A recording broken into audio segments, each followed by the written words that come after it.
ఏమంట కేటీఆర్ రంగరాజన్ అయ్యగారి కాడికి పోయి ఓదార్చిండో తర్వాత వరుసగా లైన్ కట్టిండ్రు కడవ పార్టీ లీడర్లు. సీఎం రేవంత్ రెడ్డి ఫోన్ చేసి నీకు ఏం కాదు మిమ్మల్ని కాపాడుకుంటాం సర్కార్ అండగుంటదని ధైర్యం చెప్పేది పోయి ఉల్టా దాడి జరిగినట్టు ఎందుకు చెప్పలేదని రంగరాజన్ పంతుల్ని అడిగిండు.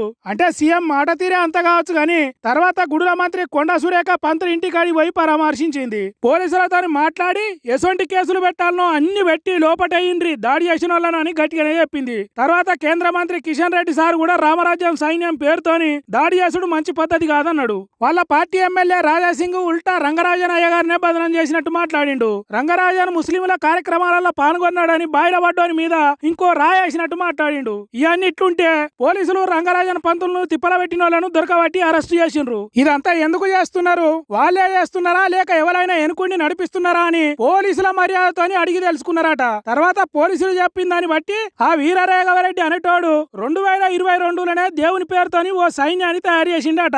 ప్రైవేటు సెక్యూరిటీ ఉద్యోగాలు ఇస్తామని పేపర్లలో యాడ్ ఇచ్చి ఆ నౌకర్ల కోసం వచ్చిన వాళ్ళతోని 2000 ఖర్చు పెట్టించి డ్రెస్సులు కుట్టించిండట. అప్పటి నుంచి గుడులాలకు చేరి మేము రామరాజ్య స్థాపన కోసం పనిచేస్తున్నాం, మాకు మీరు సాయం చేయాలి, కొంతమంది సైన్యాన్ని ఇయ్యాలి, వాళ్ళ ఖర్చులు మొత్తం మీరే భరించాలి అని దందాలు మొదలు పెట్టిండ్రట. అట్లా చేసుకుంటా సిలుకూరు గుడికి చాలా సార్లు వచ్చిర్రట. కానీ రంగరాజన్ సారు ఇవన్నీ నా దగ్గర నడువాయి, రామరాజ్య స్థాపన ఇట్లా కాదు, మీరు చేస్తున్న పని లొల్లులు పుట్టించేదాన్ని తిరుగున్నది అని చెప్పిండట. ఇంకేమున్నది బలం ఉన్నదని దాడి చేసిండ్రట బడివేగాళ్ళు. కానీ ఇప్పుడు ఏమాయే కేసులు అయ్యి లోపల కూర్చునే కాడికి వచ్చింది. రామరాజ్యం పేరుతో ఇట్లా చేస్తే కృష్ణుని జన్మస్థలానికి కాడికే పోవాల్సి వచ్చింది కదా అని అంటున్నారట ఈ ముచ్చట తెలిసిన వాళ్ళు.